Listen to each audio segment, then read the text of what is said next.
no capes.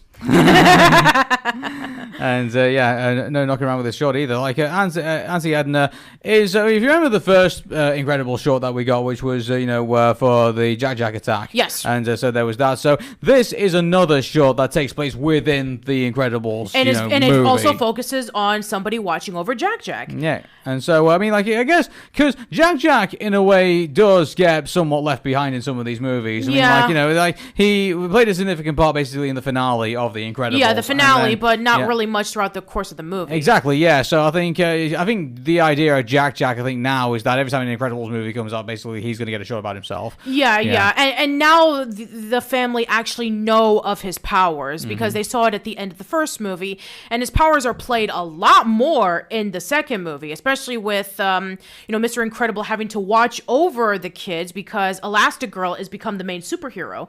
And so it takes place around when, Mr. Incredible is like really, really tired of watching Jack because he's, teleporting. He transforms into a monster when he doesn't get cookies. So yeah, basically it happens in between, in which when Edna comes over to babysit, he gets to have a chance to relax for the evening.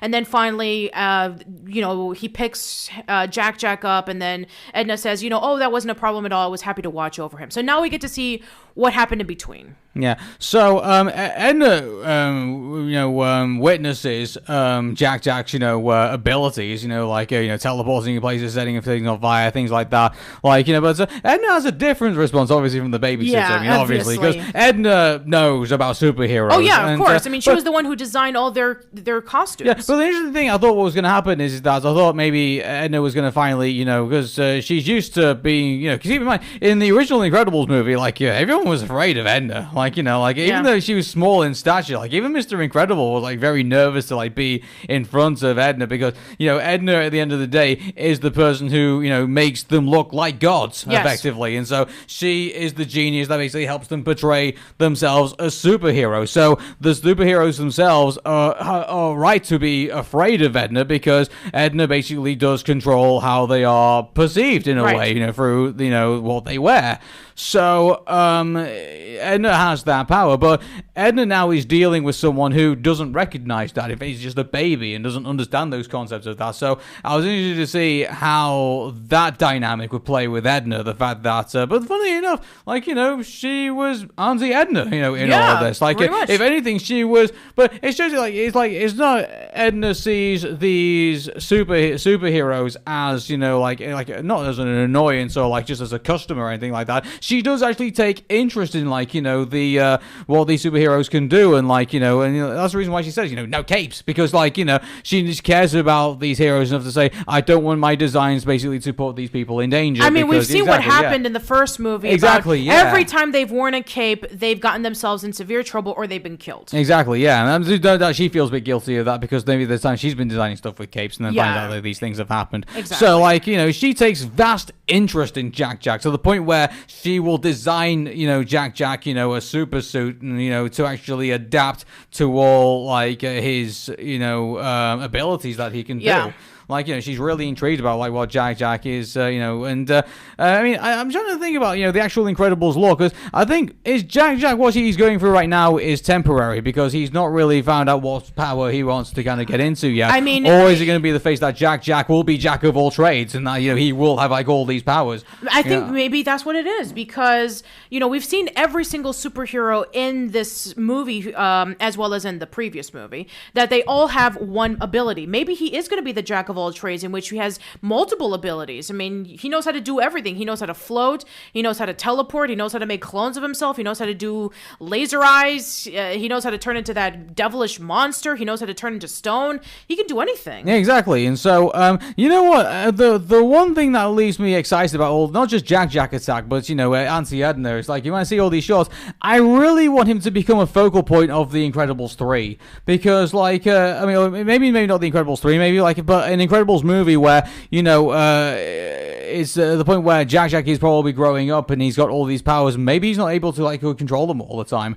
Maybe, and maybe he also maybe he struggles with that. Or maybe he'll go into like a Superman complex in which he just has too much powers and he has to hold himself back. Yeah, exactly. And so, but or maybe like he might be on the cusp of like, well, I do all these things, but yep, so people hate me because of it. Like, maybe I might turn and become a villain. I don't know. Like, and then maybe that'll be a better idea and better executed way of doing Megamind right. Maybe, I don't know, but I think it'd be interesting to see how Jack, I mean, hopefully, like, don't turn him into like, hopefully it won't be like a Dill situation where they turn him into a conspiracy nut, like, like an old grown up. Jesus, but but in regards to, I'm really intrigued if they continue on the Incredible story where Jack goes from here. Yeah. I mean, like, to be honest with you, like the Incredible, if they have to do a third Incredibles movie, I would like to see, we talked about, Battle before about empty nesting and things like that. Like, I'd like to see like what would happen if, Violet and Dash, are old enough now and they're leaving the house and going off on their own. Like, how are Bob and Helen going to react to that? I mean, like, they'll still have Jack because he would. I mean, by the time that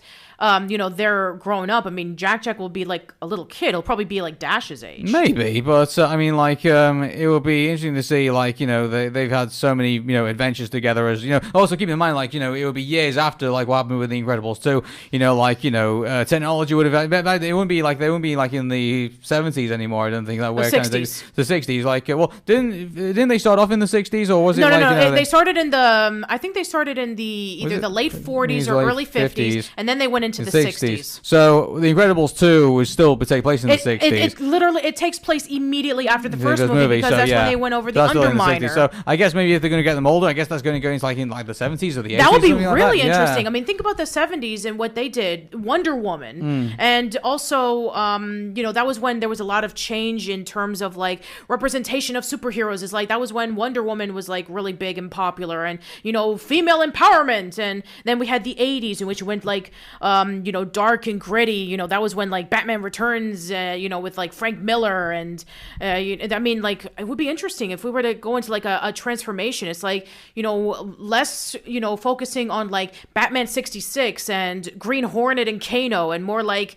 Wonder Woman and focusing on like female empowerment with Charlie's Angels. I guess they try to do that with Incredibles too, with the focus on Elastigirl. Yeah. It definitely did felt that way, actually. But maybe they'll go into another transition into superheroes. Who knows? But I think that, we definitely do need to get more of a focus on Jack. I'm hoping that we see a time skip. Yeah. But I think that with the ending of Incredibles 2, where we got introduced to additional superheroes, I think they'll be probably focusing on that. Yeah, maybe. But I think I would like to see them. I want to see an Incredibles 3, regardless. I would love to see that possibilities. Too. Absolutely. Like, I get the Incredibles 2 wasn't as great as the Incredibles. I'm not suggesting that, but I would say it's keep in mind, like, people really want to. It was $1 billion at the box office. Yes. People want to see it, and I still think they could do some pretty incredible stuff with the Incredibles. That's my take. I agree. I would definitely like to see more stuff with the Incredibles and with more stuff with Jack. Yeah.